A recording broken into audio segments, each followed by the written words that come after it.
পেপারওয়ালা, একটা news paper দে তো। Please just a minute. আরে কি বলো, ইংলিশে কথা বলছে। আই, তুই ইংলিশে কথা বলছিস কেন? ঠিক মতো তো বাংলাও বলতে পারিস না, আবার ইংলিশে কথা বলছিস, তাই না? বুঝতে পেরেছি, তোর মতো ফকিন্নিরা না পারেও বটে। মানে যখনই দেখেছে দুটো সুন্দরী মেয়ে এসেছে, তখনই ইংলিশে কথা বলে আমাদেরকে পটানোর চেষ্টা করছে। তুই কি চিন্তা করেছিস তুই আমাদেরকে পটানোর চেষ্টা করবি আর তোর কথা শুনে আমরা পটে যাব? শোন, এতই যদি ইংলিশে কথা বলতে পারিস তাহলে এখানে বসে বসে পেপার কেন বিক্রি করছিস? যা, ভালো কোথাও গিয়ে ভালো একটা জব কর। এত কথা না বলে চুপচাপ পেপারটা দে। প্লিজ আপু, ডোন্ট ডিস্টার্ব মি। ওরে বাবা রে বাবা, আবারও ইংরেজিতে কথা বলছে। Don't disturb me. আই, বাংলায় কথা বল। ঠিক আছে আপু, আমি একটা গুরুত্বপূর্ণ নিউজ পড়ছি, নিউজটা শেষ করে তারপর একটা পেপার দিচ্ছি। এইবার ঠিক আছে, বাংলায় কথা বলেছে। তোর মুখে না বাংলাটাই মানায়, ইংলিশটা মানায় না। এই, ওর পেপার পড়া পর্যন্ত কি আমরা এখানে ওয়েট করবো নাকি? চল তো, ওর কাছ থেকে পেপারই নেব।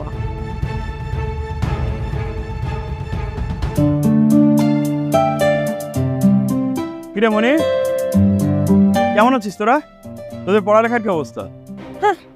আর পড়ালেখার অবস্থা আমার কি মনে হয় জানিস? এবার আমি ফেলই করব। কি বলিস? ভালো করে একটু পড়াশোনা কর।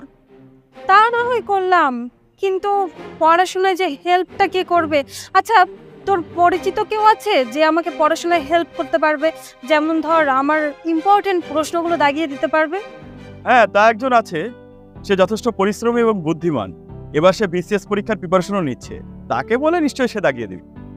দোস্ত, তাহলে তুই প্লিজ আমার একটু হেল্প কর। তুই না ওকে একটু বলে দেখ। শোন, টাকা পয়সা নিয়ে কোনো টেনশন নেই, টাকা পয়সা যা লাগে সব আমি দিয়ে দিব। কি যে বলিস, তোর কাছে যত সব উল্টোপাল্টা কথা। সে কখনো কারোর কাছ থেকে এরকম টাকা নিবেই না। শোন, সে পড়াশোনা করতে ভালোবাসে আর নিজের খরচ নিজেই চালায়। শুধু নিজের খরচ দিরা, পুরো সংসারটাকে সে চালায়। আমার খুব কাছের বন্ধু, আমি তাকে বললে অবশ্যই তোকে হেল্পটা করে দিবে।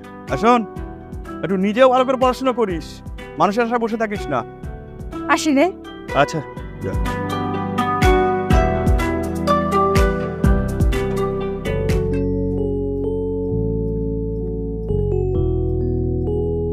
কিরে, পার্কে বসে বসে ব্যায়াম করছিস নাকি?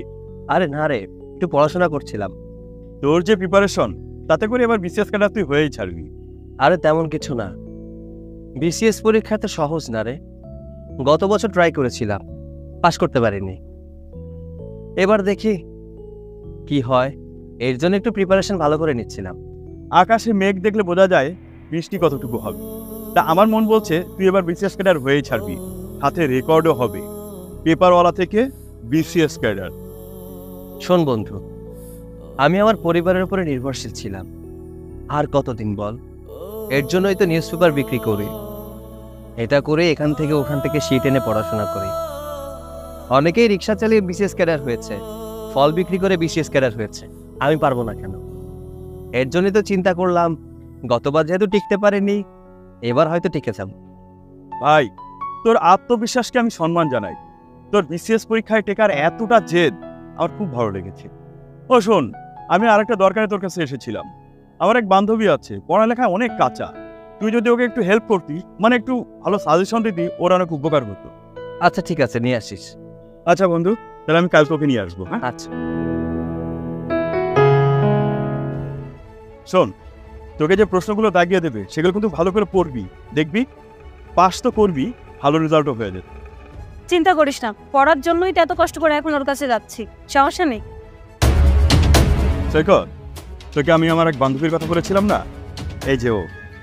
আরে ক্রেজি নাজিম, তুই ওর কাছে আমাকে নিয়ে এসেছিস? সামাত্র একটা পেপারওয়ালা, ও কিভাবে আমার প্রশ্ন দাগাবে? তোর কি মাথা নষ্ট হয়ে গিয়েছে? ও পেপার বিক্রি করে তাতে কি হয়েছে? তুই কি জানিস ও কত ব্রিলিয়ান্ট? ব্রিলিয়ান্ট? ও যদি এতই ব্রিলিয়ান্ট হবে তাহলে ও পেপার কেন বিক্রি করে? আচ্ছা, তুই কোথাও শুনেছিস কোনো শিক্ষিত মানুষ পেপার বিক্রি করে? কোথায় আছে এটা? তুই কি পাগল হয়ে গেছিস? ও তোর মতো না যে পরিবার থেকে টাকা পয়সা নিয়ে পড়াশোনা খরচ চালায়, বুঝতে পেরেছিস? ও নিজের খরচ নিজে চালায় এবং পুরো পরিবারটাকে ও চালায়। শোন, আমারই মাথা খারাপ হয়ে গেছিল যে তোকে ওর কাছে নিয়ে এসেছি, আর তুই কিনা ওকে পত্রিকাওয়ালা ভেবে উল্টোপাল্টা যাচ কর। আরে বাদ দে তো ভাই, একজন পেপারওয়ালা কি কখনো শিক্ষিত হতে পারে? এটা কোনোদিন সম্ভব? ওর হয়তো জানা নেই যে এখন বর্তমানে অনেক গ্র্যাজুয়েশন কমপ্লিট করা ছেলে আছে যারা রিক্সা চালাচ্ছে, অটো চালাচ্ছে, পেপার বিক্রি করছে। কিন্তু কি আর করার, আমি তো ছোট কাজ করি, তাই হয়তো তারা ভাবে যে আমি অশিক্ষিত। শুনুন, আমি এই ছোট কাজ করে নিজের পড়াশোনা চালাই, আমার সংসার চালাই, বাসায় টাকা দিই। আমি হয়তো আমার জীবনে অনেক টাকা পয়সা ইনকাম করতে পারিনি, তবে শিক্ষা অর্জন করতে পেরেছি। যাই হোক, দিন, পেপারটা দাগিয়ে দিচ্ছি। দেখ, দেখে ভালো করে শেখ যে লেখাপড়ার পাশাপাশি মানুষের আচরণেরও কেমন পরিবর্তন হওয়া উচিত।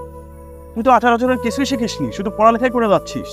শোন, ও না হয় পেপার বিক্রি করে, তাতে কি হয়েছে? ওকে কি সম্মান দেওয়া যায় না?